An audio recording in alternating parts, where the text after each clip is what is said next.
اب رخصت ہونے سے پہلے میں چاہتا ہوں کہ اپنے رفقا سے، ارکان اور متفقین سب سے خطاب کر کے انہیں وہ ضروری ہدایات دے دوں جو آئندہ اس کام کو صحیح طریقے پر چلانے کے لیے مطلوب ہیں۔ اولین چیز جس کی ہدایت ہمیشہ سے انبیاء علیہم السلام، خلفائے راشدین اور صلحائے امت ہر موقع پر اپنے ساتھیوں کو دیتے رہے ہیں، وہ اللہ سے ڈرنے اور اس کی محبت دل میں بٹھانے اور اس کے ساتھ تعلق بڑھانے کی ہدایت ہے۔ میں نے بھی اسی کے اتباع میں ہمیشہ اپنے رفقا کو سب سے پہلے یہی نصیحت کی ہے، اور آئندہ بھی جب کبھی موقع ملے گا اسی کی نصیحت کرتا رہوں گا، کیونکہ یہ وہ چیز ہے جس کو ہر دوسری چیز پر مقدم ہی ہونا چاہیے۔ عقیدے میں اللہ پر ایمان مقدم ہے، عبادت میں اللہ سے دل کا لگاؤ مقدم ہے،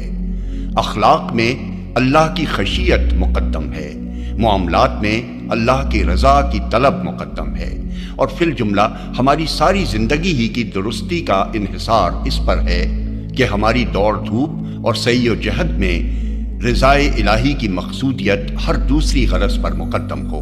پھر خصوصیت کے ساتھ یہ کام جس کے لیے ہم ایک جماعت کی صورت میں اٹھے ہیں، یہ تو سراسر تعلق باللہ کے ہی بل پر چل سکتا ہے۔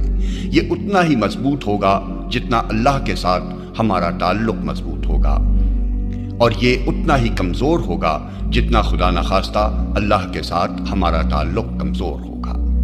ظاہر بات ہے کہ آدمی جو کام بھی کرنے اٹھتا ہے، خواہ وہ دنیا کا کام ہو یا دین کا، اس کی اصل محرک وہ غرض ہوتی ہے جس کی خاطر وہ کام کرنے اٹھا ہے، اور اس میں سرگرمی اسی وقت پیدا ہوتی ہے جب اس غرض کے ساتھ آدمی کی دلچسپی میں گہرائی اور گرم جوشی ہو۔ نفس کے لیے کام کرنے والا خود غرضی کے بغیر نفس پرستی نہیں کر سکتا، اور نفس کی محبت میں جتنی شدت ہوتی ہے اتنی ہی سرگرمی کے ساتھ وہ اس کی خدمت بجا لاتا ہے۔